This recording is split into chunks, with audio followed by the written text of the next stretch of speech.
The small hologram projector flickered in Annie's trembling hands as she crawled through the rubble of what had been her home just hours ago. She was only 7 years old, but she understood what the silence meant. There were no more screams. No more running footsteps. No more sounds of those strange weapons that had torn through their peaceful farming colony. She was alone. Blood trickled down her side where a piece of shrapnel had caught her during the attack. The emergency beacon felt heavy in her pocket, the one her grandfather had given her with very specific instructions: only if everything else is lost, little one. Only then. Annie had watched from her hiding spot as the tall, gray-skinned aliens methodically destroyed everything. They hadn't come to conquer or steal. They had come to send a message. Let this be a lesson, their commander had announced in perfect English, to all humans who dare to dream of expansion. Through the settling dust, Annie could see the bodies of her parents where they had fallen trying to protect the other children. Her father's farming tools lay scattered nearby, useless against military-grade weapons. Her mother's medical scanner still blinked weakly, searching for life signs that were no longer there. The colony's main computer had been destroyed early in the attack, but Annie knew what she had to do. Her grandfather had shown her, making her practice until she could do it in her sleep. With shaking fingers, she pulled out the ancient-looking device from her pocket. It was deceptively simple, a small metal cylinder with a single button. When you press it, her grandfather had told her, his eyes unusually serious, you'll be starting something that can't be stopped. It's not just a distress call, Annie. It's a key that will unlock something our people put away a long time ago. Something we hoped we'd never need again. Annie didn't fully understand what he meant, but as she looked at the destruction around her, at the still-burning homes of 300 peaceful colonists, she knew it was time. Her vision was getting blurry. The wound in her side was worse than she'd thought. With the last of her strength, she pressed the button. Deep beneath Earth's oceans, in secret chambers that had lain dormant for centuries, ancient systems began to power up. Massive ships, their hulls covered in symbols no modern human could read, stirred from their long slumber. Emergency protocols written by long-dead admirals began their initialization sequences. In the Galactic Council central chamber, alarms that hadn't sounded in over 500 years suddenly screamed to life. The council members, so confident in their power over the primitive humans, felt their blood run cold as they recognized the ancient warning signals. They had forgotten why their ancestors had feared Earth. They had forgotten why humanity had been given a seat on the council despite their seemingly primitive technology. They had forgotten the old stories about why humanity had chosen to hide its true power. As Annie's life slipped away in that ruined colony, as her small fingers finally released their grip on the beacon, she became something more than just another victim. She became the spark that would ignite a fire that had been waiting to burn for centuries. The Galactic Council had thought they were teaching humanity a lesson. They were about to learn one instead. 3 weeks before the attack, Annie's grandfather had sat in his favorite rocking chair on their colony home's porch, watching the twin suns set. The old man's weathered hands held a cup of tea as he looked out over the golden wheat field stretching to the horizon. His eyes, though, weren't seeing the peaceful farm scene before him, they were lost in memories of another time. You know, little one, he said to Annie as she played with her toys nearby, there was a time when humans weren't just farmers and merchants. Long ago, we were the guardians of something precious. He paused, weighing his words carefully. Peace isn't just the absence of war. Sometimes it's the wisdom to hide your strength. Annie had heard fragments of these stories before. All the colony's children had. Tales of a time when humanity's ships had sailed between the stars not as humble traders, but as a force that even the mighty Galactic Council had respected. But that was hundreds of years ago, before the Great Sleep, before humanity had seemingly stepped back from its position of power. In the colony's small schoolhouse, Teacher Chen had once tried to explain it. Our ancestors made a choice, she'd said, her hands moving gracefully as she spoke. They saw something coming, something that made all our squabbles with the council seem small. So they hid our greatest achievements, our most powerful weapons, keeping them safe until they might be needed again. The colony itself was proof of how far humanity had fallen in the council's eyes. 300 souls, working land that their ancestors would have terraformed in days. Using simple tools where once they had commanded machines that could reshape planets. Living under the council's increasingly harsh restrictions about where they could settle, what technology they could use. But there had been joy in that simplicity too. Annie remembered the harvest festivals, where the whole colony would gather under the stars. Old Joe would bring out his fiddle, its wood worn smooth by generations of hands. The children would dance while the adults shared stories and home-brewed beer. They'd been happy here, making something beautiful out of this raw frontier world. The council observers who occasionally visited saw only what they expected to see, simple farmers, hardly worth noticing. They never looked too closely at the old-timers like Annie's grandfather, never wondered why some of those weathered faces bore the subtle marks of anti-aging treatments that should have been far beyond Earth's current technology. They never questioned why the colony's children all knew certain odd games, like how to activate ancient emergency beacons, or how to recognize the symbols that marked hidden bunkers and supply caches. Games that had been passed down through generations, keeping old knowledge alive while appearing harmless. A week before the attack, Annie's father had received a warning from Earth. The council was becoming more aggressive, more controlling. Some colonies had reported increased inspections, others had been forced to relocate with little warning. But the council's bureaucracy moved slowly, and they thought they had time to prepare. They were wrong. Now, as Annie's beacon signal raced through subspace, it triggered a cascade of responses. In hidden bases across a dozen worlds, aging computers sparked to life. On Earth, deep beneath the Pacific Ocean, massive doors that hadn't opened in centuries began to move. In the asteroid belt, automated factories that had been maintaining their charges in perfect silence started emergency production sequences. But most importantly, the signal reached the veterans, the ones who had never really retired, who had kept their watch through the long centuries. Men and women who had lived far longer than anyone suspected, preserved by technology the council thought lost to time. They had blended into society, becoming farmers, teachers, mechanics, always watching, always waiting. They had hoped this day would never come. They had hoped humanity's greatest weapons could stay sleeping forever. But they had also prepared, knowing that hope alone wasn't enough. In the council chambers, the younger races dismissed the alarms as ancient malfunctions. But the older members, the ones whose species remembered the true history, felt a deep dread. They remembered the stories of Earth's fleet, of ships that could outrun light itself, of weapons that could unmake stars. They remembered why humanity had been given a seat on the council despite their apparent primitive state. Not because of what humanity was, but because of what humanity had been. And what they might become again. As the signal spread, as hidden systems awakened, as ancient warriors prepared to take up their long-abandoned posts, the galaxy held its breath. Humanity had slept for centuries, had endured restriction and humiliation, had watched their colonies struggle under increasingly oppressive rules. But now a child's death had awakened something that should never have been disturbed.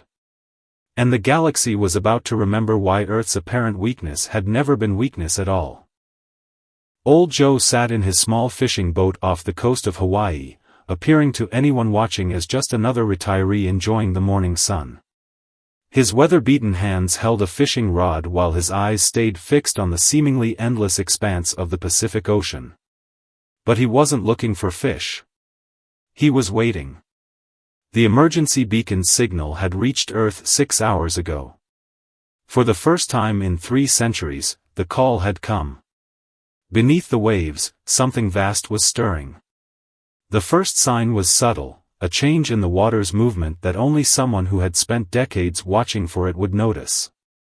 Then came a deep vibration, more felt than heard, that made the fishing lines hum.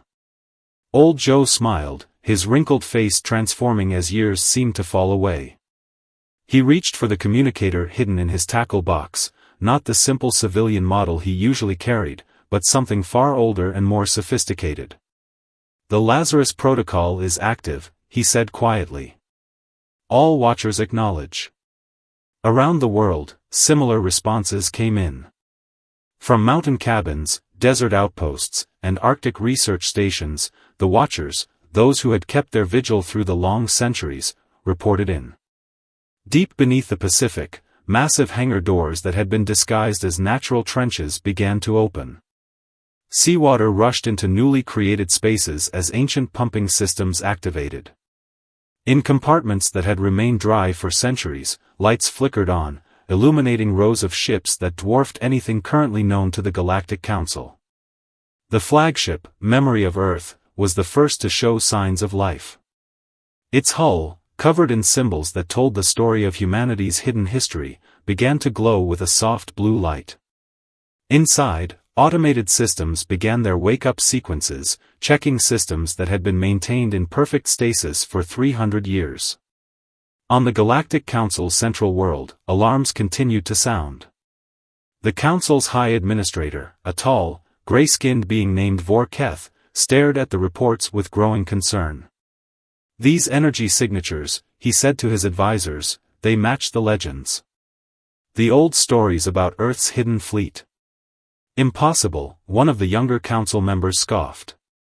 "The humans are barely able to maintain their colony ships. These readings must be some kind of natural phenomenon." But the older members remained silent, their faces showing a fear that hadn't been seen in generations. They remembered the stories passed down through their families, tales of ships that could cross galaxies in days, of weapons that could reshape reality itself. Back on Earth, the awakening continued. In orbit, satellites that had appeared to be simple communication relays revealed their true nature, transforming into defensive platforms that had protected Earth for centuries without anyone realizing they were there. Old Joe's communicator crackled again. "All primary systems online," a voice reported. "The fleet is beginning surface ascension. All watchers, prepare for Phase 2. The ocean began to churn as the first ship broke the surface. Water cascaded off its massive hull as it rose into the air, its size defying belief. More followed, each one a testament to technology that the galaxy had forgotten was possible. In cities across Earth, people stopped and stared at the sky as massive shadows passed overhead. Many were afraid, but some of the older ones nodded quietly, understanding that something long hidden was finally being revealed. On the Council world, Vorketh received another report. The colony attack that had triggered this, the death of a single human child, now seemed like a catastrophic mistake. "Send a diplomatic mission immediately," he ordered. "We must contain this situation." But it was too late. The fleet was already moving into position, taking up defensive formations that had been practiced in simulation for centuries. The ships, despite their age, moved with perfect precision, their crews, awakened from stasis, remembering skills that had never truly been forgotten. Old Joe stood in his boat, watching as the ships rose into the morning sky. His communicator buzzed one final time. "All units report ready," the voice said. "Awaiting final authorization." He looked down at the simple device in his weathered hands, remembering the oath he had taken so long ago. To watch, to wait, and if necessary, to wake the fleet that humanity had hidden away. They had hoped this day would never come, had worked to prevent it through centuries of careful diplomacy and calculated submission. But the Council had gone too far. They had broken the most sacred trust, the protection of the innocent. And now they would learn why humanity's apparent weakness had been a choice, not a necessity. "Authorization granted," Old Joe said quietly. "For Annie." The ships acknowledged with a single pulse of light that lit up the morning sky. Then, one by one, they vanished, moving faster than any current ship could track, using technologies that had been carefully hidden away. The galaxy was about to change. And it had all started because the Council had forgotten the most important lesson from the old stories, that humanity's greatest strength wasn't in its weapons or its ships, but in its capacity to endure, until endurance was no longer enough. The Council's largest military outpost hung in space above a gas giant, its massive defense platforms bristling with weapons. The station commander, a veteran of dozens of campaigns, watched his sensor displays with growing unease. Something was wrong with the readings, but he couldn't quite figure out what. The space around the station looked empty. But the background radiation was shifting. Like ripples in a pond spreading out from stones that hadn't been thrown yet. "Status report," he barked at his crew. "All systems normal, Commander," came the response. But the sensor operator hesitated. "We're picking up some unusual gravitational readings. They don't match any known signature." The commander was about to request more details when reality twisted. Where there had been empty space, suddenly there were ships. Not the sleek, modern vessels of the Council fleet, but something older. Something that seemed to have been pulled straight from the ancient legends. The ships were massive, their hulls covered in symbols that seemed to shift and change as you looked at them. They moved with an impossible grace, forming up into attack positions before the station's automated defenses could even begin to track them. "By the first stars," the commander whispered. The stories were true. The human fleet's first strike wasn't an attack, it was a demonstration. A single ship, smaller than the others, fired what appeared to be a simple energy pulse. The station's shields, rated to withstand the combined firepower of an entire modern battle fleet, didn't just fail. They ceased to exist, as if they had never been there at all. On the Council homeworld, the emergency session erupted into chaos as the reports came in. The station's destruction hadn't just been swift, it had been precise. The human ships had systematically disabled every military installation while leaving the civilian sections untouched. Not a single non-military casualty. "Impossible," one of the younger council members sputtered. "Their technology, they're barely able to maintain their colony ships. They can't possibly." "You fool," an elder counselor cut him off. "Those colony ships, that primitive technology, it was all a choice. A mask they wore because they chose to. Did you never wonder why we gave them a council seat despite their apparent backwardness? Did you never question the old treaties that specifically forbade us from investigating certain regions of Earth's oceans?" In the Council's military command center, ancient warning systems were screaming to life. Sensors designed to track specific energy signatures that hadn't been seen in centuries, were lighting up across the galaxy. The humans weren't just revealing their hidden fleet. They were systematically exposing every cache of advanced technology they had hidden away. On Earth, Old Joe sat in the newly revealed command center deep beneath the Pacific. The room hummed with power as ancient displays showed the progress of the fleet. Each screen told the same story: perfect execution, minimal casualties, maximum impact. "Sir," one of the newly awakened crew members reported, "the Council's primary defense fleet is mobilizing. They're attempting to form a blockade around their core worlds." Old Joe nodded slowly. "Just as the simulations predicted. They still think in terms of traditional space warfare." He touched a control panel, and a new set of coordinates appeared on the main display. "Send in the ghost ships." Across the galaxy, a new type of vessel began to appear. Smaller than the main fleet ships, these vessels seemed to flicker in and out of existence. They passed through the Council's blockade as if it wasn't there, their very presence seeming to disrupt the basic principles of physics that modern ships relied on. The Council's military commanders watched in horror as their carefully positioned fleets found themselves fighting an enemy that could simply ignore the rules of conventional space combat. Ships that could appear inside shield perimeters, weapons that could disable entire battle groups without destroying them, technology that made a mockery of everything they thought they knew about warfare. But it was the precision that terrified them the most. Every strike was calculated, every target chosen with surgical care. The humans weren't fighting a war of conquest or even revenge. They were systematically dismantling the Council's military capability while going to extraordinary lengths to avoid civilian casualties. In the Council chambers, the eldest member, a being so old that most had forgotten his species' name, finally spoke. "We forgot," he said, his voice carrying despite its softness. "We forgot why they chose to hide their power. Not because they were weak, but because they understood something that we, in our arrogance, had forgotten." "And what was that?" Vorketh asked, his former confidence shattered.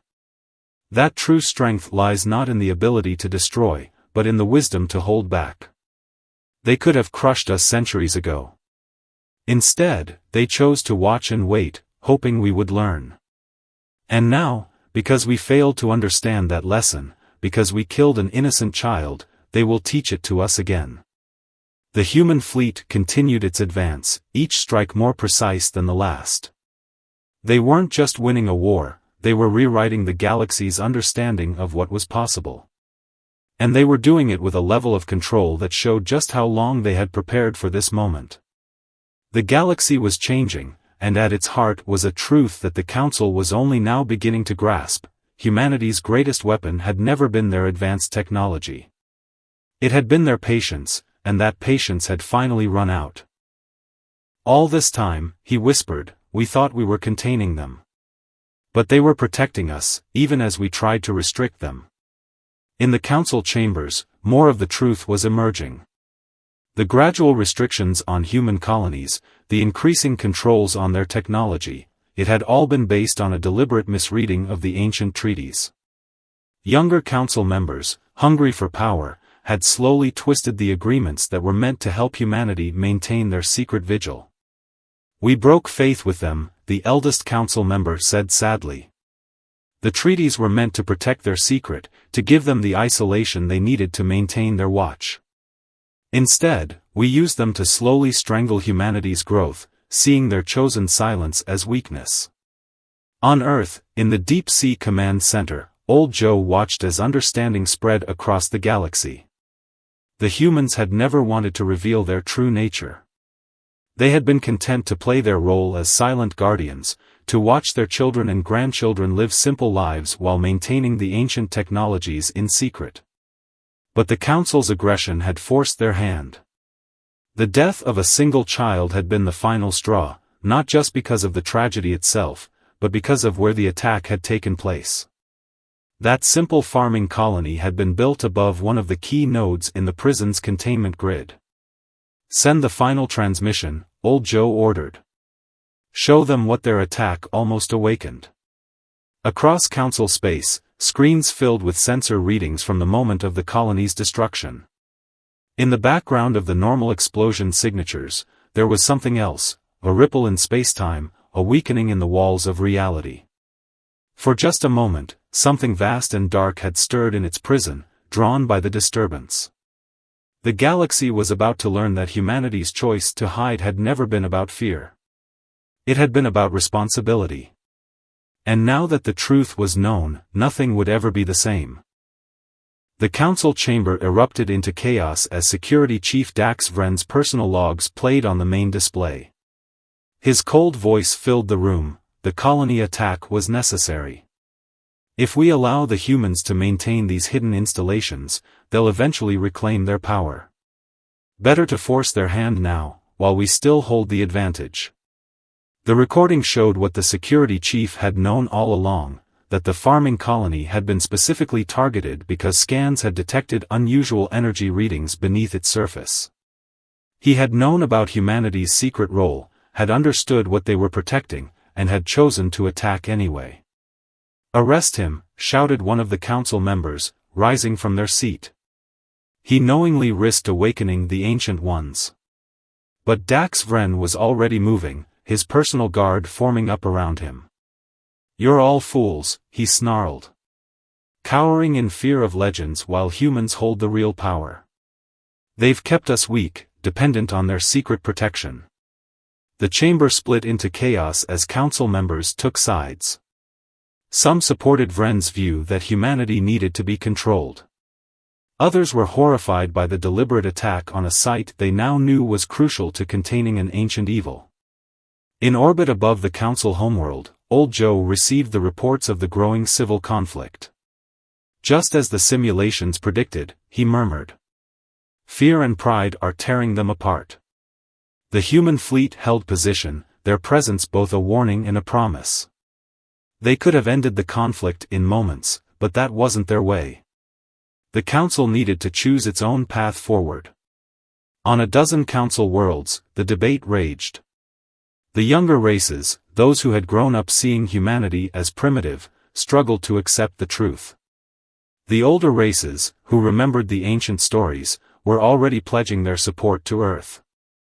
In his command bunker, Dax Vren watched his support grow among those who refused to accept humanity's true role. They're not gods, he told his followers. They're just another race that found powerful technology. We can take it from them, learn to use it ourselves. But others remembered the historical records they'd seen. You don't understand, an ancient scientist tried to explain to Vren's supporters. Their technology isn't just advanced, it's different.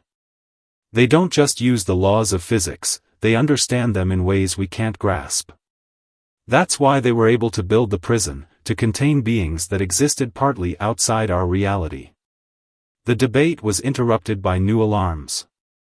On the edges of Council space, sensors detected massive energy surges. The prison was becoming unstable, stirred by the violence and chaos spreading through the galaxy. In the deep-sea command center on Earth, Old Joe watched the readings with growing concern. The prison requires harmony, he explained to his crew. The Ancient Ones feed on conflict, on discord. The Council's civil war is strengthening them. The human fleet began to move, not to attack, but to stabilize key points in space where reality was growing thin. Their ships took up positions along invisible lines of force, maintaining the complex web that kept the darkness at bay. Back in the Council chamber, the eldest member finally managed to restore order. Look, he commanded, pointing to the display showing the human fleet's movements. While we fight among ourselves, they continue their vigil. Even now, they protect us. The display showed more than just the fleet's positions. It showed the strains in spacetime, the places where something vast and dark pressed against the walls of reality. The human ships moved with precise coordination, their ancient technology weaving together forces that the Council's best scientists could barely detect. Dax Vren watched too, his face twisted with conflicting emotions. All this power, he whispered, and they choose to be farmers and merchants. Why? The answer came from an unexpected source, a young Council aide who had been studying the newly revealed records. Because they learned something from their war with the Ancient Ones, she said. They learned that power isn't just about ability. It's about choice. The divisions in the Council remained, but the immediate crisis was passing. As they watched humanity work to stabilize the prison, even some of Vren's supporters began to understand. The humans hadn't hidden their power out of weakness, but out of wisdom. In orbit, Old Joe received word that the prison's stability was improving. The immediate danger was passing, but the longer challenge remained. The Council would have to find a new way forward, one that acknowledged humanity's true role while preserving the delicate balance that kept the ancient evil contained. Send word to the Council, he ordered. Tell them we're willing to talk. But first, they need to understand one thing. The message was simple but profound: humanity's power had never been in their weapons or their technology. It had been in their choice to use that power wisely, to accept limitation for the greater good. And now the Council would have to learn to do the same. Dax Vren and his core supporters were taken into custody, their plots exposed. But the deeper questions remained. How could the galaxy move forward with this new understanding? How could the Council rebuild itself in light of what they now knew? The answers would not be simple, but for the first time in centuries, they would be based on truth rather than deception. The cost had been high, a child's life, a colony destroyed, a galaxy shaken to its core. But perhaps, finally, the real work of building a lasting peace could begin. The prison's warning systems screamed as reality itself buckled under the strain. In his cell aboard the Council's high-security station, Dax Vren smiled. His supporters had done exactly as he'd planned, attacking the prison's key control points simultaneously. Now the ancient evil stirred, drawn by the chaos and destruction. Old Joe stood in Earth's command center, watching as red warning lights spread across the strategic display. "Report," he ordered, his weathered face grave. "Multiple attacks on containment nodes," his staff responded. "Vren's followers are using the knowledge they gained from the colony attack. They're trying to, sir, they're trying to wake them." The ancient evil that humanity had imprisoned centuries ago was responding to the attacks. In the space between stars, something vast and dark shifted, testing the weakened barriers of its prison. The human fleet moved with desperate speed, trying to shore up the failing containment grid. But they had never planned for an attack like this, an enemy that knew their secrets, understood their weaknesses. "Send word to the Council," Old Joe commanded. "We need their help. All of their help." In the Council chambers, the message caused an uproar. The eldest member rose, his voice cutting through the chaos. "You all felt it, didn't you? That ripple in space-time? That's what humanity has been protecting us from. And now we must choose, help them, or watch everything end." The Council's own fleet, which had been divided by the recent conflicts, began to move. Ships that had been facing each other in standoff now turned together, following the guidance of human controllers to strengthen key points in the containment grid. But Vren's followers had one final card to play. In his cell, the former security chief activated a hidden comm unit. "Execute final protocol," he ordered. "Let's see how well they can maintain their precious prison while defending their homeworld." On Earth, new alarms sounded. A massive fleet of automated warships, built in secret over decades, was emerging from hidden bases. They were crude compared to humanity's ancient vessels, but their target was clear, Earth itself. "They're trying to force us to choose," Old Joe realized. "Maintain the prison, or protect Earth. They think we'll have to abandon one or the other." But humanity had not guarded the galaxy for so long by being predictable. Old Joe gave new orders, and the human fleet began to move in ways that defied conventional physics. Ships split into multiple copies, each one somehow both real and unreal at the same time. "Quantum manifestation," a council scientist whispered in awe as she watched the display. "They're actually manipulating probability itself, creating multiple versions of their ships that exist simultaneously." The human fleet was now in two places at once, defending Earth and maintaining the prison. In the space between stars, the ancient evil's stirring began to subside as the containment grid stabilized. The human ships, aided now by the unified Council fleet, strengthened the barriers that kept it imprisoned. But the attack on Earth continued. The automated fleet, programmed with suicidal determination, pressed its attack. They had studied humanity's defensive patterns, had planned for their advanced technology. What they hadn't planned for was the response of the galaxy itself. Ships from a dozen species appeared in Earth's defense. Races that had been enemies days before now fought side by side, protecting the world that had secretly protected them for so long. In his cell, Vren watched in growing despair as his plans crumbled. The coordination between human and council forces was devastating in its effectiveness. His automated fleet, for all its numbers, was being systematically dismantled. Old Joe watched from the command center as the battle turned. The quantum-manifested human ships maintained their impossible dual existence, holding the prison stable while the combined fleets of Earth and the Council drove back the attacking forces. But the cost was mounting. The strain of maintaining ships in multiple states of reality was taking its toll. Crew members aged years in minutes, their life force drained by the effort of defying physics itself. We can't maintain this forever, his technical chief warned. The quantum manifestation is burning through our energy reserves. We need to end this soon. In the council chambers, the eldest member made a decision. Broadcast on all frequencies, he ordered. To all ships, all worlds. The time has come to repay humanity's long vigil. The message went out, and the response was immediate. Every ship in council space that could still fly turned toward Earth. The galaxy's greatest fleet was assembling, not for war, but for protection. Look, old Joe said softly, pointing to the tactical display. The combined fleet of the galaxy's races was taking up defensive positions around Earth, allowing the human ships to focus fully on containing the ancient evil. The quantum manifestation ended as the human ships returned to normal space, their crews exhausted but triumphant. The prison was secure, Earth was safe, and the galaxy was finally, truly united. In his cell, Vren watched the final failure of his plans. He had tried to prove humanity's guardianship was a weakness, but he had instead revealed its greatest strength, the power to unite the galaxy in defense of something greater than any single race's ambitions. The battle was ending, but its impact would echo through history.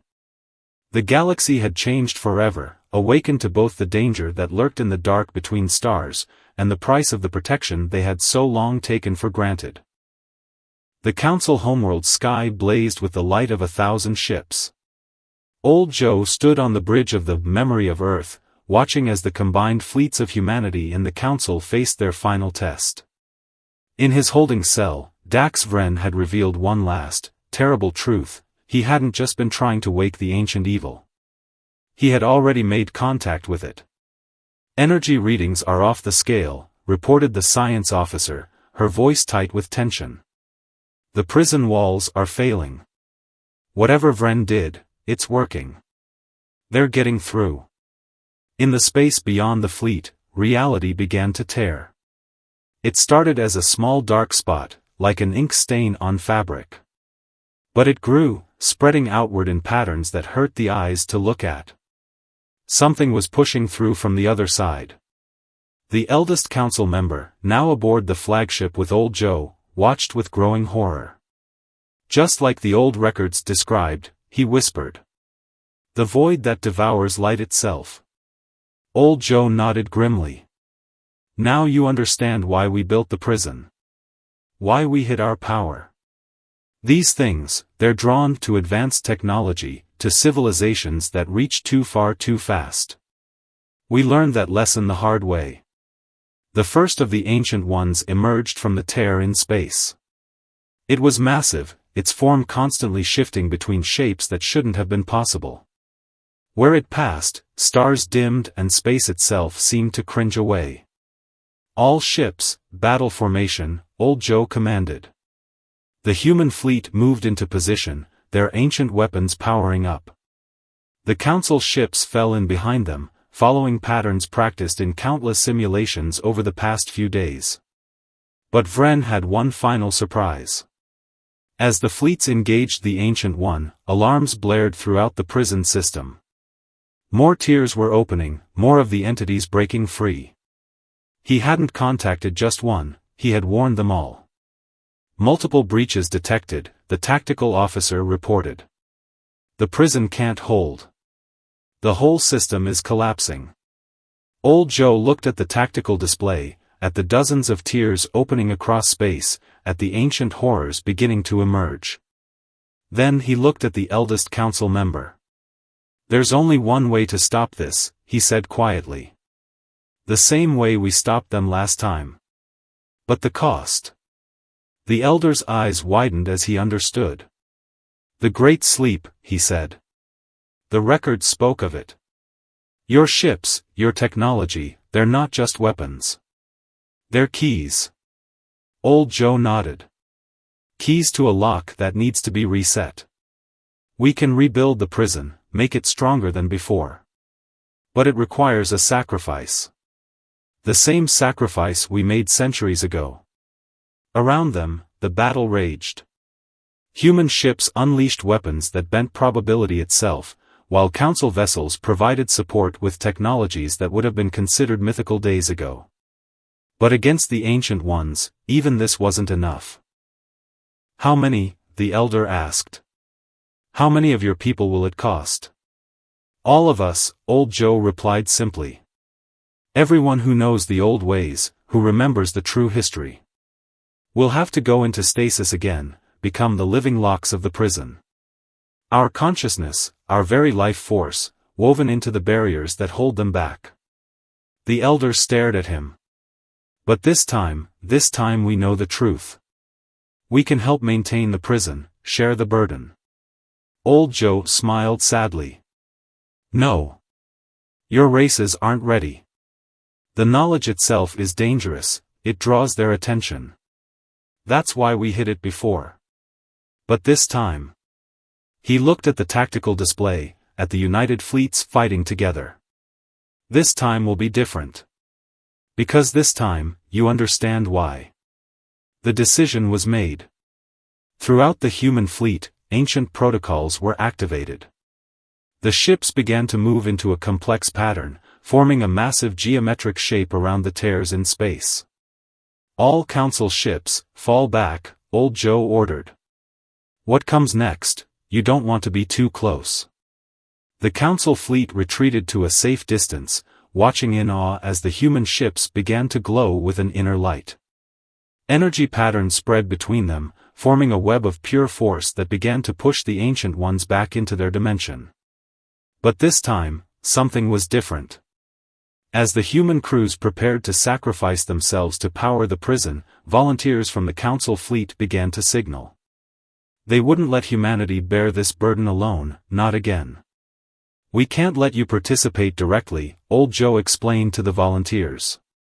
"But we can show you how to help maintain the prison once it's rebuilt. How to watch for signs of weakness, how to strengthen it without drawing their attention." The process began. Throughout the human fleet, crews entered stasis chambers that would bind their consciousness to the very fabric of the prison. But as they did, they passed on their knowledge, not all of it, but enough. Enough for the galaxy to understand, to help, to ensure that this time, the burden would be shared. The Ancient Ones fought against the growing power of the prison, their impossible forms twisting in ways that defied comprehension. But they couldn't resist the combined will of thousands of human minds, reinforced by the understanding and support of the entire galaxy. In his cell, Vren watched in despair as his allies were forced back into their prison. He had thought to prove humanity weak, to seize their power for himself. Instead, he had revealed their greatest strength, the willingness to sacrifice everything to protect others, even those who had wronged them. The prison reformed, stronger than before. The tears in space sealed themselves, the darkness receded. But this time, as the human ships powered down, as their crews entered the Great Sleep, they weren't alone. This time, the galaxy understood. This time, they would help keep the watch. 50 years later, a small group gathered in the rebuilt colony where it had all begun. The memorial stone was simple, a piece of the original foundation, smoothed and polished, with Annie's name carved into it. But it wasn't just a marker of loss anymore. It had become a symbol of something more. The eldest council member, now in the winter of his years, stood before a group of children from a dozen different species. Some were human, others from various council races, all sitting together in the grass under the twin suns.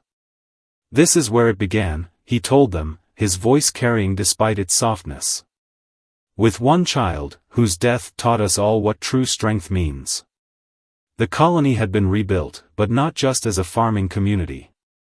Now it was also a school, a place where the galaxy's races came together to learn the carefully curated knowledge that humanity had chosen to share. Not the dangerous secrets that could draw the Ancient One's attention, but the wisdom that came from understanding power's true nature. In orbit above them, the memory of Earth hung silent, its crew in stasis, their consciousness woven into the fabric of the prison that kept the galaxy safe. But unlike before, they weren't alone in their vigil. Throughout council space, watchers from every race monitored the subtle signs that humanity had taught them to recognize. The humans could have destroyed us, the elder continued, watching the children's faces. When we attacked this colony, when we killed this child, they had every right to unleash their full power. Instead, they showed us something far more important, the strength to hold back, to choose a harder path. He pointed to the fields beyond the memorial, where farmers from Earth worked alongside council agriculturists, sharing techniques that had been developed over centuries of living with limited technology. They knew that true power isn't about having the strongest weapons or the most advanced technology. It's about knowing when not to use them. About choosing to be farmers and teachers and builders, even when you could be so much more. A small human girl raised her hand. But why do they have to sleep? Why can't they wake up and be with us? The elder smiled sadly. Because some burdens can't be shared fully, not yet. But we can help carry part of it now. We can watch with them, learn from them, and maybe someday. He trailed off, looking up at the sky where the prison's barriers, invisible to most, shimmered with the combined consciousness of thousands of sleeping humans. The sacrifice they had made wasn't just about containing the Ancient Ones, it was about giving the rest of the galaxy time to grow, to learn, to become ready for the deeper truths of the universe. Dax Vren, spending his final days under house arrest, had finally understood this. Before his death, he had written a confession that now served as a warning to future generations.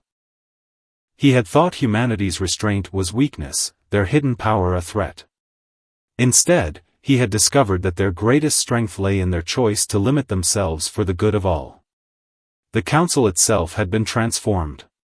No longer a body that sought to control and restrict, it had become a true partnership of races working together. The human seat remained, occupied by those few who stayed awake to maintain essential connections with the Council. But now every race contributed to the watch, each in their own way. In the Deep Sea Command Center on Earth, a new generation of watchers monitored the prison's status. They weren't the masters of the ancient technology, that knowledge slept with the others, but they understood enough. Enough to help maintain the barriers, to watch for signs of weakness, to alert the sleepers if they were ever truly needed again. "Look there," the elder said, pointing to a new building rising at the edge of the colony. Its design incorporated elements from every council race, but at its heart was a simple human touch, a garden, where food would be grown not by machines, but by hands in soil. That's what they taught us. That progress isn't always about moving forward. Sometimes it's about knowing when to step back, when to choose a simpler path.